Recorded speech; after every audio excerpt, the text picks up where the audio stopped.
world understands if there's a terrorist coming to your border that wants to kill everyone on the other side, the world understands if you shoot and kill him. You definitely get some far lefties saying that it was I know, but the inhumane general... and I could yeah, do that. far lefties will say... You should have jailed it. Far lefties will say this coffee is inhuman, okay?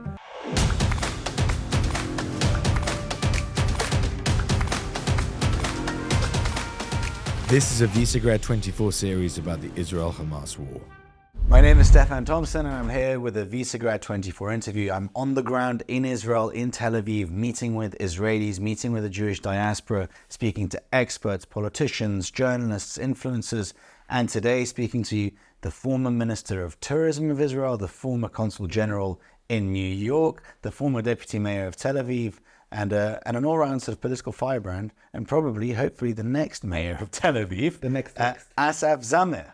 Asaf, great to have you here. You were going to tell me a Warsaw story. My Warsaw story is that when I was deputy mayor, I was sent over to Warsaw to speak at a convention, and I landed 1 a.m. or 11 p.m. I got to the hotel, and I was hungry, and I opened the dine-in service menu, and I saw schnitzel, and I think it was 80 euro, and I said, that's crazy. 80 euro for a schnitzel. And I walked down and went out. And they knew I was there. I was a high-profile guest. So they came out from the lobby, from the front desk, and said, Mr. Zamir, it's in the middle of the night. Where are you going? And I said, I'm going to go eat something. And they said, but everything is closed and there's an in-room dining service. I said, yeah, but it's extremely expensive. I'm not paying 80 euro for a schnitzel. And they said, we don't have euro in Poland. Zloty. It's like less than Tel Aviv. It's very, very cheap. I felt like an idiot. What would you like the world to know about Israel? You were Minister of Tourism. You were responsible for people coming here. I know it was during COVID, so it's an unfortunate timing to be Minister of Tourism. But you must have considered this question a good number of times. If I could ask for one thing, it would be for people to zoom out and look at Israel in the context of a region and a history, and to be knowledgeable about it. Because the more you learn and understand, the more complex it is the more complex is the way you see the conflict or what's happened or October 7th. And you need to see it, as our friends say, in a context. But the context that I would want people to see it in is a broader one. People don't know around the world how openly democratic Israel is. They don't know how diverse Israel is. They don't know what a vibrant democracy it is, to which extent it has free press, freedom of speech, a coalition opposition, an international opening, transparency, things that are in this region almost non-existent, and that we are a beacon of. I always say that if we didn't have a country yet, all the progressives in the world would be extremely pro-Zionism, because it was a very progressive cause. It was a group of people, indigenous, fighting for their land. They were kicked out time after time, and they want their independence and they want their self-determination, and they can't get it. Our only sin is that we got it. And now it's turned around, and people don't look at us as a group of people that are that have to defend themselves from all of their surroundings, that really have neighbors that want us dead and gone, and they look at us as a big, strong force conquering a smaller group of people without the context of our security needs and the people around us, without the understanding of how hard it is to do or to defend ourselves while staying democratic, staying moral, staying liberal, and all those things that are very important. And I'd want people to understand that Israel before they judge it or decide if they support it or not. Why do you think it is that Western countries don't quite understand the severity of the situation of Israel in the context of its neighbors? The Iranian leadership, Ayatollah, makes it pretty clear what plans he has for Israel. The Muslim Brotherhood that used to run Egypt is also pretty vociferous about what they want to do to Israel. And yet there doesn't seem to be a realization in the West. Why do you think that is? I think every country that has serious leadership, doesn't matter if it's conservative or liberal or right, but understands the situation exactly. And I think that's why, generally looking at the West, most countries support Israel since the October 7th massacre and understand in context and are backing Israel. The problem is not the governments. The problem is the younger you go, people aren't educated around the subject. They are influenced by social media, which is governed or funded by our enemies usually. And they are not good at learning stuff. They have very shallow, 5-second, good or bad, black or white, yes or no conversations on TikTok, and we are the anti-trend. And the reason we are the anti-trend is it derives from groups of people that in the core and basis, although it's very tiring to say this, are anti-Semitic. Are anti-Semitic, are extremely anti-Israel, are anti our right to be here, and are pro-Islamist, want to see the world go in that direction, and we are in the crossroads of that. Obviously, I agree there's a lot of anti-Semitism, but as a counterpoint, if you look at a lot of the young students in the West that are protesting, there was a study that came out recently when students were asked what river and what sea, 50% of them had no idea, and when they realized that actually there'd be no space for Israel in the sea, so they were saying, actually, I don't support that. How much of it is anti-Semitism and how much of it is misinformation, being uninformed, just being young and silly and supporting this cause because you really genuinely believe the Palestinians are the ones who are oppressed, right? It is a social justice cause. I feel like a lot of, to me, the way I look at it, I feel like a lot of young people in the West have had their naivety and their kindness and their belief that they need to fight for social justice, that it's been twisted around and it's been manipulated and weaponized against them. 100%. I came back from the States last week. I spoke at MIT to students, and I got an opportunity to see how they or what builds their beliefs around the region. And I talked about Jennifer Gardner's daughter. Right, Jennifer Gardner, I think Ben Affleck, they have a daughter. That's right. And she was photographed with a watermelon in the shape of our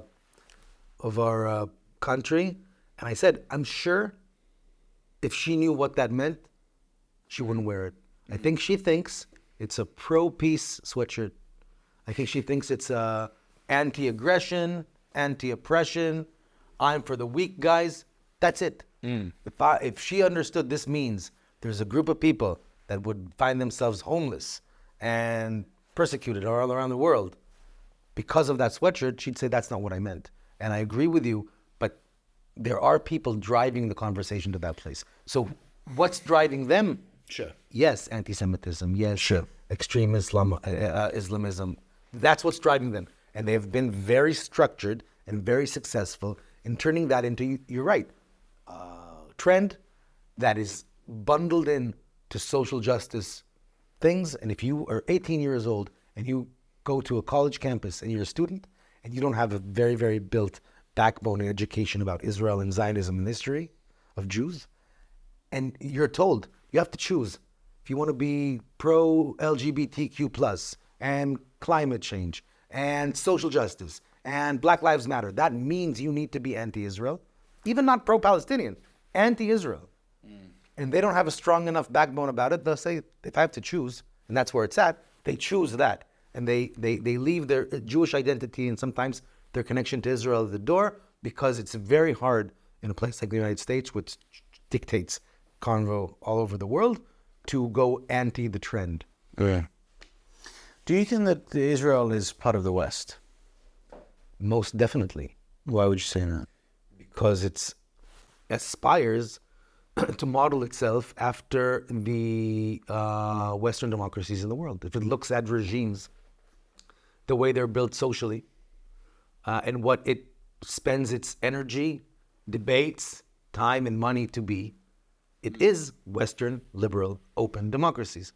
You're right that it's not part of the West vis-a-vis the challenges it has, the threats it has, and the neighborhood it's in. So we're in a neighborhood where we need to act in a certain way, but we aspire to be a different thing. The Western world judges us as if we're sitting somewhere between Canada and Alaska and not here, and I understand that. But that won't change the core dream of every Israeli to be a full functioning democracy, to have freedom of speech, freedom of press, transparency, to be connected to the Western world. That's where we see ourselves. That's where we want to be. And that's how we've dictated ourselves since the establishment of the State of Israel. And it comes with a huge price. Because when you ask people in the States, why are you so mad about what's happening between us and the Palestinians, and you don't care about Yemen, and you don't care about Syria? Sure. What they say is, because we don't judge you as if you're Yemen or Syria. We don't support you as if you're Yemen or Syria. You ask us to see you as a democracy like us. We expect you to act as a democracy like us. In a way, they're right, and we are. We're acting totally different than any other country in the region. There is free press here. There is international press here. There is transparency here. There is an opposition coalition. There are free elections. We are doing everything we can not to target civilians, to minimize civilian casualties. But we're still in a different neighborhood than everyone else. And we're not being dealt the same cards by our neighbors. So it's a very, very hard, complex game to play. And if on the other side, people aren't willing to listen to why it's so complex, your chances of explaining it to them and convincing them is zero. Why should Western countries care about what happens in Israel? Ultimately, this is a long way away from the US. It's a long way away from many European countries. We have huge problems in Europe and in the US. There's problems with homelessness, problems with mass migration, problem with drug addiction. Schools are overflowing. The health systems aren't functioning as well as they used to. Why should we care? Because I think the Western world has a historical debt towards Jewish people after not doing enough to prevent the elimination of us as a people only less than 100 years ago.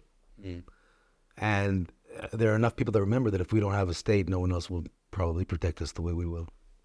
Second reason is that this is our homeland. It really is. If you look back at history, this is where we have the right to live. But the biggest reason is, and that's the number one reason, there are two superpowers in the world, and one is trying to take the world in the direction of democracy and openness and liberalism and equality, and one is trying to take the world back to an extremely dark, non-democratic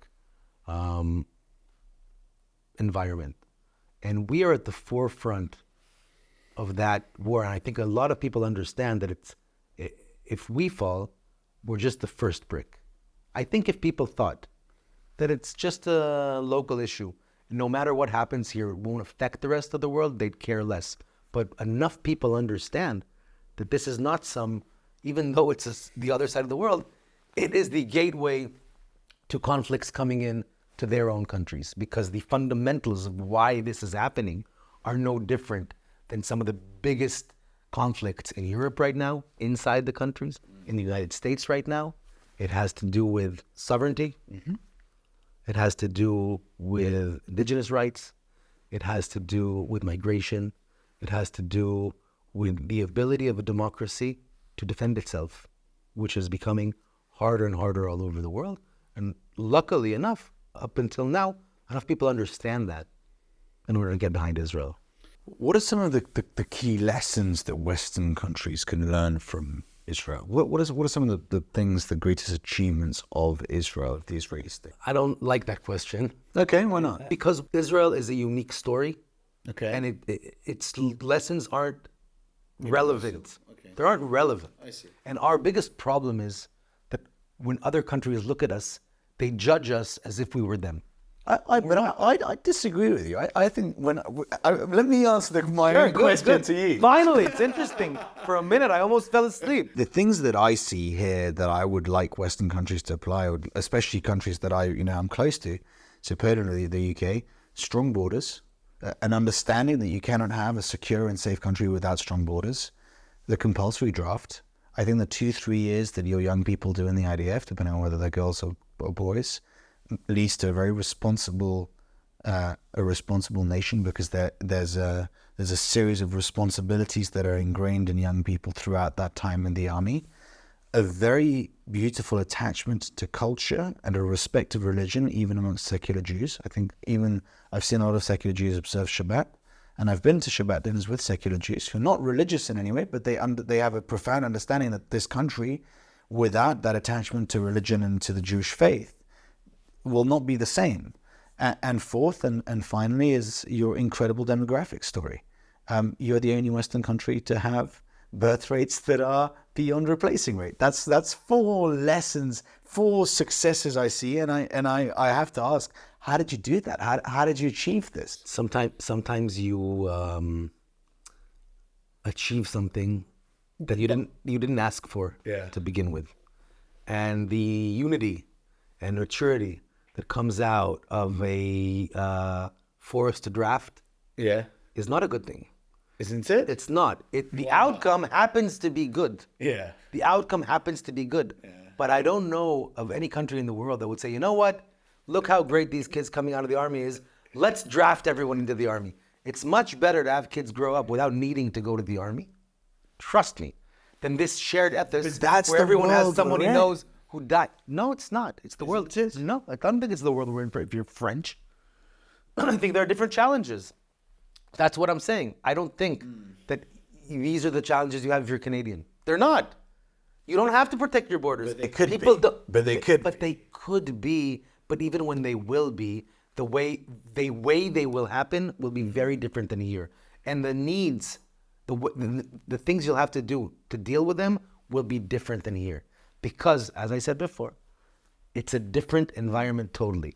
I don't see any Western country drafting people in because of the positive outcome, even though I agree there's a social positive outcome. So that was the first thing you said. The second thing you talked about was the strong borders. Same thing.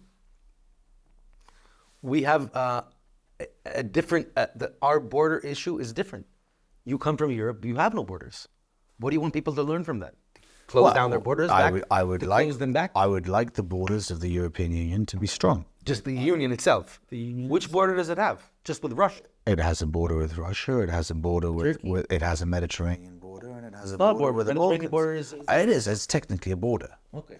I mean, I would like to have the way that we're seeing the boats that are being brought to Lampedusa with tens of thousands of migrants. I don't think that's a net positive for Europe, and that's an approach to borders that is not the approach that I would like. So here's another example for why it's not the same. Why? We have extremely strong borders when it comes to Arabs wanting to come in from Syria. And still 50,000 Sudanese and Eritreans came in the last 10 years from Africa. That's nothing in comparison to what came into Europe. It's not a matter of nothing or not. It's a matter of the reason for coming dictates different approaches on what is a border. So not one Arab came in, but 50,000 Sudanese and Eritrean came in because it's different to fight migration that comes out of social gaps, famine, lack of equality, than it is when it's a security-based border. And the migration from Northern Africa into Europe is not a security issue as it is a social issue or a political issue. I would agree. I would disagree. Or a domestic issue. You disagree because you want to say, look, it generates security issues. It does. I understand. Anything new coming in a border, not through a passport control, can generate but the motivation is not a security-based motivation. When you guard a wall because people that come in want to bomb you, it's different than guarding a wall because you don't want to lose your culture or over-diversify or over-multiculturalism or shape the workforce or a million reasons that the world wouldn't... Okay, I'll give you a fully different example. Okay? True. The world understands if there's a terrorist coming to your border that wants to kill everyone on the other side, the world understands if you shoot and kill him. You definitely get some far lefties saying that it was I know, but the humane general, and far lefties will say you should have jailed him. Far lefties will say this coffee is inhumane. Okay, but the most of society will understand that you need to, but they won't understand you shooting down people coming in from Northern Africa just because they want to work dishwash in Rome. They won't accept that because the approach is different. Meaning to say, the challenge is different. It's not relatable. And the third thing, which is the number of children you talked about. Sure. This derives from us being the Jewish people and feeling persecuted and needing to grow as almost, I want to call it, self-defense, inner belief mechanism of choosing life post-Holocaust. You don't want to go through the Holocaust to need to do that either. You wouldn't. So I agree there are wonderful things in Israel. There are amazing success stories in Israel. Just looking outside of this window and seeing a city that didn't exist 100 years ago. Yeah. And what we've built in it as an island country, right? Because we can't use our neighbors. We can't have the help of our neighbors, and our borders are closed and everything has to come in through ship. It's a great success. And the fact that even though we were extremely divided 3 months ago over inner politics, and it took us 3 minutes to reunite and understand our shared enemy and fight him with all the power we have, that is an important story of resilience as a people. And more than anything, the fact that the minute the war started here, 160,000 Israelis flew into Israel and said, I want to join the war, I want to fight in the war. Instead of any other country in the world, people fly out. It was impossible to find a plane ticket into Israel the first 2 weeks. That doesn't exist anywhere else in the world. That is amazing. But it comes from the understanding of a small group of people that we have a shared responsibility, a shared destiny, shared fate, and everyone needs to chip in, otherwise we won't exist. That's the reason we have that. I don't wish upon any other country. But the fact that we have that is wonderful. Do you think the West is under threat? Extremely threatened, because it's the weakest it's ever been in its ability to deal with these threats because of inner political dynamics and democratic dynamics. Okay. It's the weakest, and the non-West identifies that weakness and feeds on it and works into it. Hamas's ability through Hamas and Qatari money to build the infrastructure that has become students for justice in Palestine on American campuses. It's incredible. You have to give it to them. Is an amazing success. Incredible achievement. And it feeds on that ability of people saying, of the inner strength of the democracy in the West, the over-apologetical, identity politics, all of those things are being used to infiltrate the systems and to be navigated to areas that are counter-effective to the country themselves. I think that's a huge threat. What are some of the other threats that you identify that have been identified by Israelis from this axis? I mean, not just, obviously the war isn't just against Hamas, it's against Hamas and its allies are a broad network of states and organizations. What are some of the most efficient tools that have been, because there's a sense that you're winning the war on the ground but losing the war in the sense of communications, in the sense of PR, in the sense of info wars. This is very unpopular. I don't think we're doing a bad job on communications and public opinion in the world. Okay. I think we entered this war being hated. I think it's been many, many years of anti-Israeli propaganda, of Islamist propaganda, of Islamists and anti-Semites combining, joining forces, finding this small shared villain, which is a small group of people, which has been very successful. And the world is not built to accept extremely successful minorities. You can be successful or you can be a minority. You're not supposed to be both. And it's very easy to demonize that kind of group. And we've been demonized since forever, basically. It's the oldest hate form. But coming in, I think, A, we received a lot of sympathy in the beginning. And B, we've been better at explaining than we have been before. We are, it's a political war. It's a religious war. And we have always been and always will be extremely outnumbered. So if people look at the numbers and say, look, you're losing, we came in with those numbers. Yeah. We came in with those numbers. Yeah. If anything, and you're a good example for that, we've been growing our alliances, finding more friends, finding support in areas you didn't think would happen. And that's something that post this war we'll have to nurture and grow and institutionalize in a way. But I think if you judge our public opinion by how we've been explaining this war, that would be unfair. There's a huge group of people that hate us. They work at hating us. They've hated us for years. It's not just now that now we care. When I was Consul General of New York, I'd come back to Israel and say, guys, you have no idea what's happening in the United States. It's crazy. The anti-Semitism on campuses is crazy. Wow. Social media is crazy. The Hadid sisters, that's not new. That's years of explaining how Israel is horrible and the bad guy of the region and people following that and the Jews being quiet because they didn't know how to answer that. That's been years. But here, people said, we don't care. It doesn't affect us. We have our lives here. we're doing our thing. Now people understand how critical it is. So you're going to see maybe more work being done in that aspect. But the explaining, if someone comes in hating us, it's almost impossible to explain to him why he's wrong. Because it's an emotional issue and a religious issue. It's not a practical issue most of the time. So you're right. And that should be our goal. That segment of people that are into this because it's trendy, they are a group of people that we have to invest in educating as much as they're willing to in the history of the region, the politics of the region, and in the best case, to make them not sure they're that right. Maybe they should take another look at it, because those people are the relevant group we can tackle after the war.